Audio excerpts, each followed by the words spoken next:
All right, folks, in this video, we're going step by step through the entire process of brain tanning.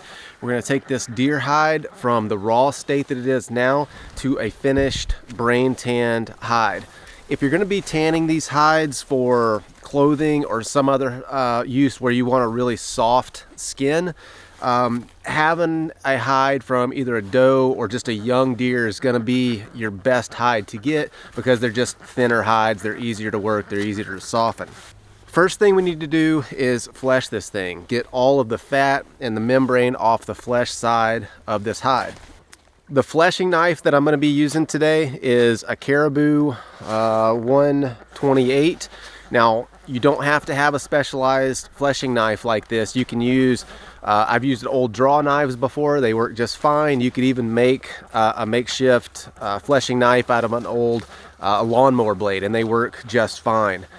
They do not need to be sharp to flesh a deer hide. We're not actually cutting the flesh and fat off, but rather pushing it off, and you're going to see that in this process. The fleshing beam that I'm going to be using today is just an old cedar pole, and I've got it right about waist high, and that's going to be perfect for pushing pushing the flesh off of this hide. So I'm going to start from the cleaner side of this hide and just push this stuff off of this way.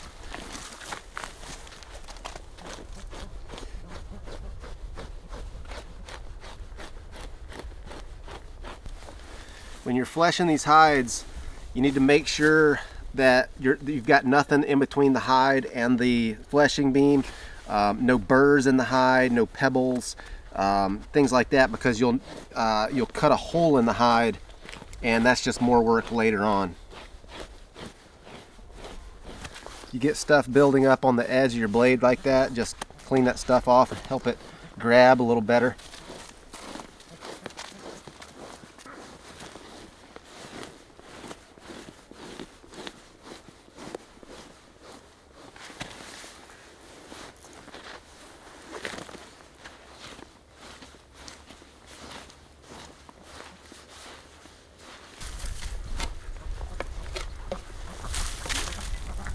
If you got dogs around, they really love these scrapings. All right, we've got this little deer hide all fleshed out. All the meat and the fat is off of this. Now there's going to be, inevitably, there's going to be some membrane that's left, especially down around the legs. It's just really difficult to get that stuff off of there. But don't worry about that. That'll come off in one of the steps that we're going to get into here a little bit later on. Just make sure that you've got the meat and the fat off. Now we can go ahead and punch holes around the perimeter of this thing and put our lacing in there, and we'll get this thing up on the frame. I like to use individual ties as opposed to lacing. That way if one breaks or pulls out, you can just retie that tie instead of relacing an entire section.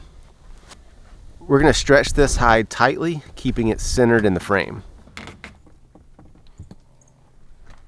And now we'll just let it dry.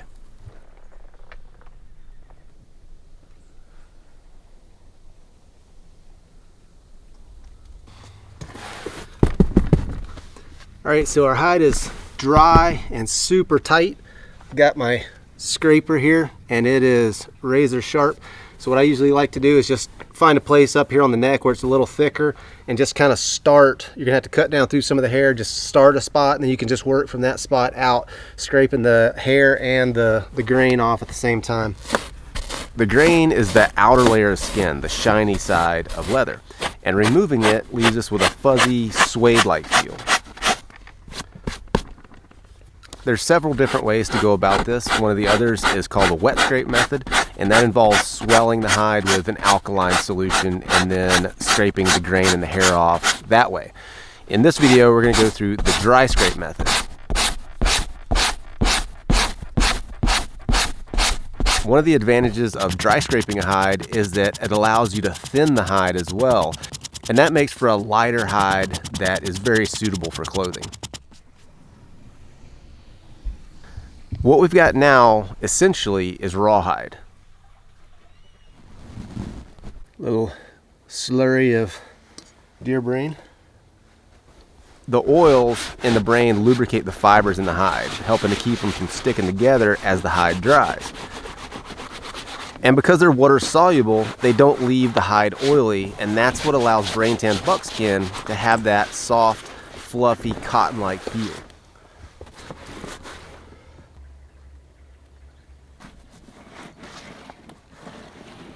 Sometimes the hide will soak up the brain mixture while it's still in the frame, but if it doesn't, just remove the hide, soak it in a little warm water until it is completely rehydrated.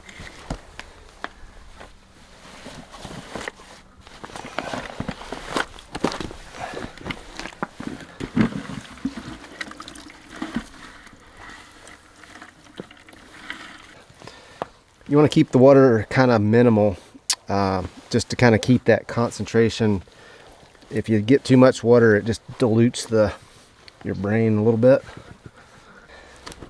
So we'll just let that sit like that for just a little bit, kind of absorb some of that stuff. We'll come and kind of mix it up and get different areas of the hide soaking and let it just soak up all of that moisture.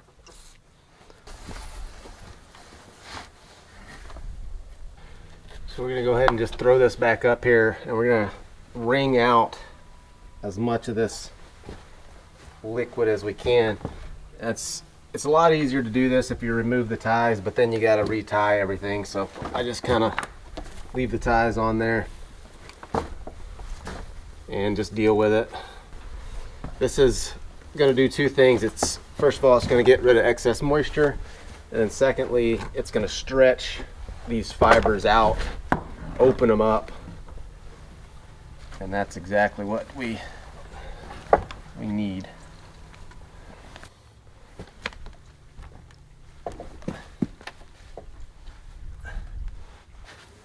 It's best if you do this from a couple of different angles, just to try to stretch this thing all different ways.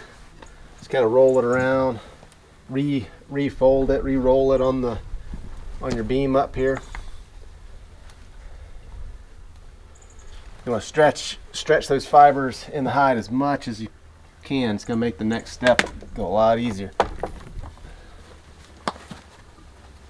and a lot faster. Once we've wrung the hide out, we'll tie it back into the frame.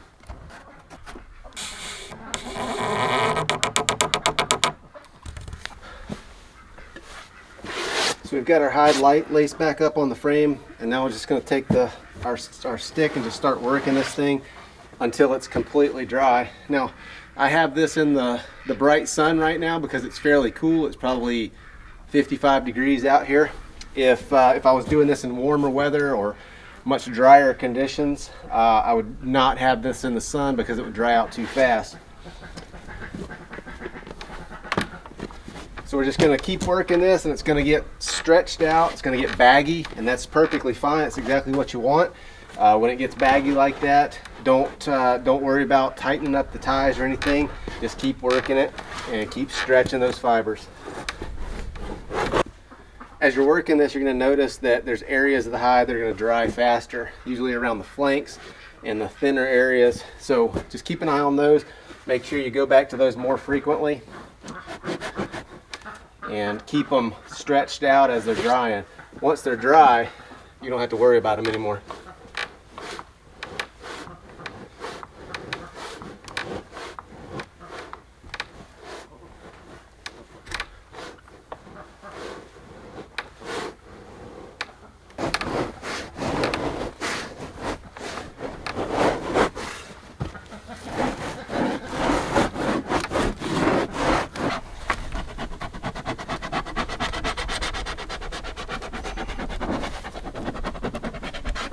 Just keep working this hide until it no longer feels clammy.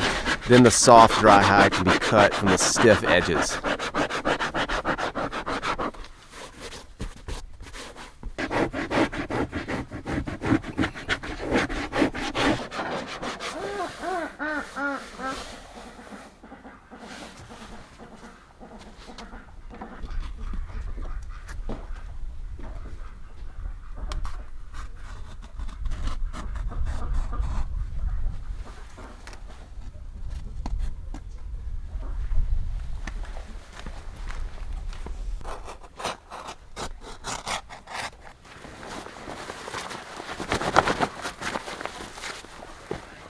The last step before smoking is to work the hide over a rope. This helps soften the hide even further and removes any remaining membrane.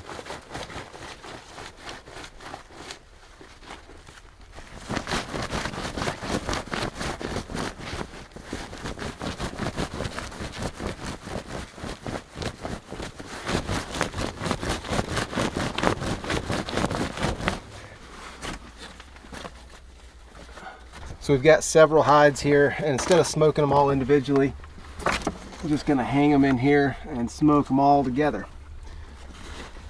Now these, where they hang over these sticks, I'm going to have to come in here once or twice and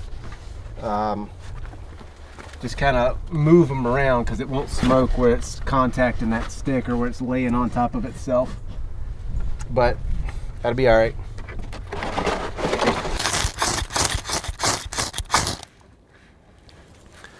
Smoke penetrates the hide, coating the fibers with a very thin layer of tar, giving the buckskin its characteristic look, and it keeps the hide fibers from sticking together even if it's wet and allowed to dry without working it. Without the smoke, the buckskin wouldn't be very useful for clothing that's going to be exposed to the elements. And after a few days of smoke, this is what you end up with.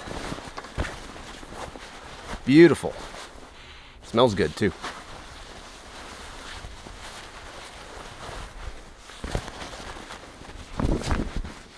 Now we can go make something.